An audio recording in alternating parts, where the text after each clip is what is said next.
Hello tout le monde, j'espère que vous allez bien. Je vous retrouve aujourd'hui dans un décor très estival pour le deuxième épisode des vidéos consacrées à la gestion des troubles de l'oralité alimentaire pendant les vacances. Comme promis, aujourd'hui je vais vous donner mes astuces et mes conseils pour gérer le mieux possible les repas au restaurant. C'est parti!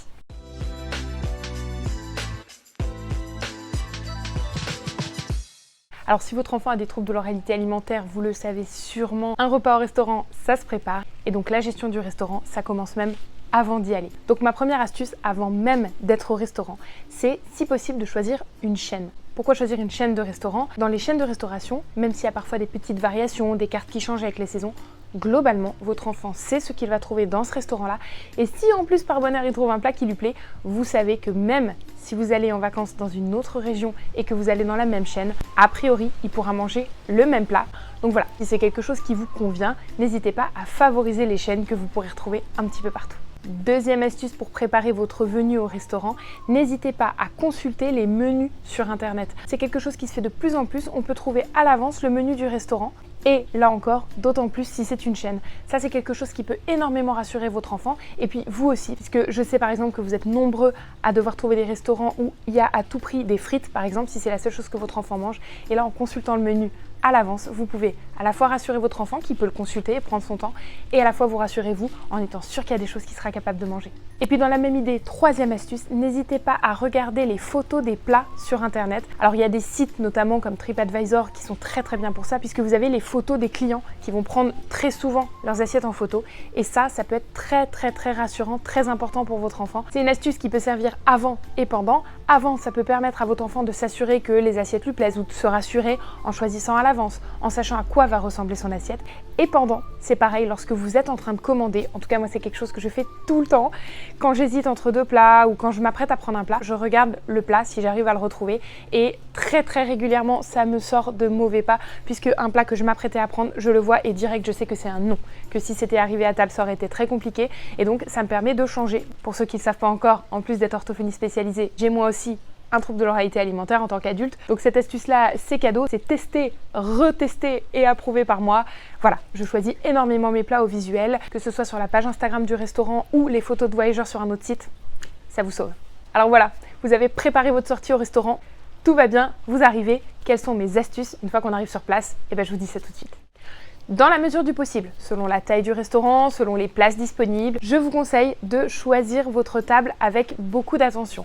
C'est des petites choses qui n'ont l'air de rien, mais si vous pouvez vous arranger pour être le plus loin possible des toilettes, de la rue, voire même de trouver une table un peu isolée qui serait le plus loin possible des autres clients, pour votre enfant porteur de troubles de l'oralité alimentaire, ça peut être très important, à la fois pour une question de bruit, d'odeur, et puis parfois même de présence, de pression. Voilà, que ce soit les clients d'à côté qui rigolent fort ou qui font du bruit en mangeant, ou alors les odeurs qui viennent des toilettes, de la rue ou de la cuisine.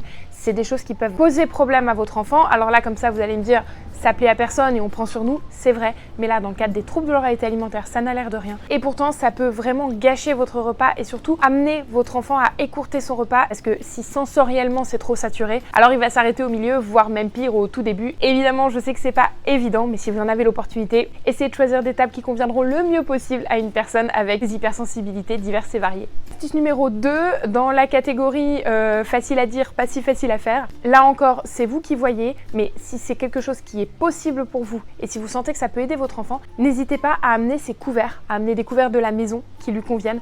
Soit c'est des couverts pour enfants, soit c'est des couverts dans une texture spéciale. Là encore, ça n'a l'air de rien, mais de devoir manger avec des couverts soit trop grands, soit trop petits, soit trop lourds, soit en métal alors qu'il n'a pas l'habitude, ça peut complètement l'empêcher de manger, gâcher le repas, et vous vous direz mais je comprends pas, c'est quelque chose que tu as choisi sur la carte, ça te plaisait, pourquoi est-ce que tu le manges pas? Ça peut tout à fait être lié au couvert, évidemment. Moi, je vous le dis, un enfant selon son âge ne sera pas capable de décrypter le problème et de vous l'expliquer.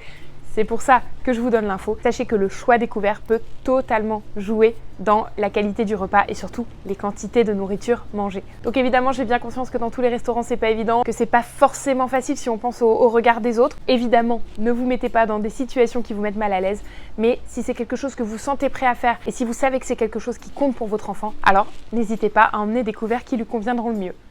Troisième astuce, une fois sur place, n'hésitez pas à faire des demandes particulières au serveur ou à la serveuse. Alors, je pense notamment à par exemple mettre la vinaigrette à côté, mettre les sauces à côté. Pourquoi pas demander les choses dans 2 assiettes séparées? Alors évidemment, si vous prenez une choucroute, ça va être compliqué d'avoir 5 ou 6 plats.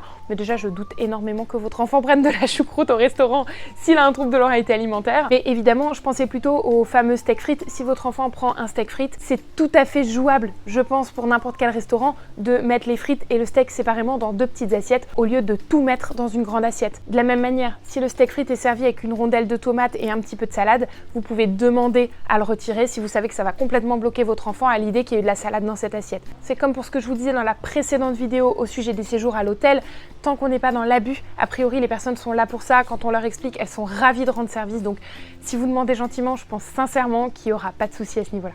Et puis pour finir, ma toute dernière astuce, mais finalement la plus importante, astuce numéro 1, profitez.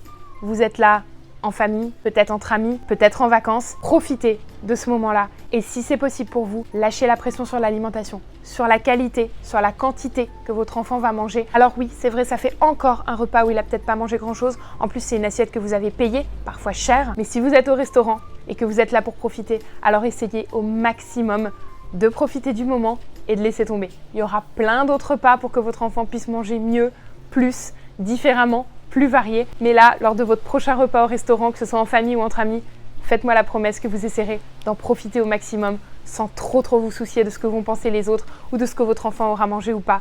C'est qu'un repas parmi beaucoup de repas au cours de l'année. Évidemment, pour tous les autres repas qui n'ont aucun rapport avec le restaurant, je vous prépare plein d'autres astuces en vidéo. Puis vous avez accès au contenu sur les autres réseaux sociaux comme Instagram par exemple où je suis très présente. Et voilà, cette vidéo est déjà finie, je vous remercie beaucoup de l'avoir regardée. N'hésitez pas à la liker si elle vous a plu. Dites-moi en commentaire quelles sont vos meilleures astuces pour le restaurant, si ça se passe bien pour vous, si c'est compliqué habituellement, comment vous faites. Et puis surtout, abonnez-vous.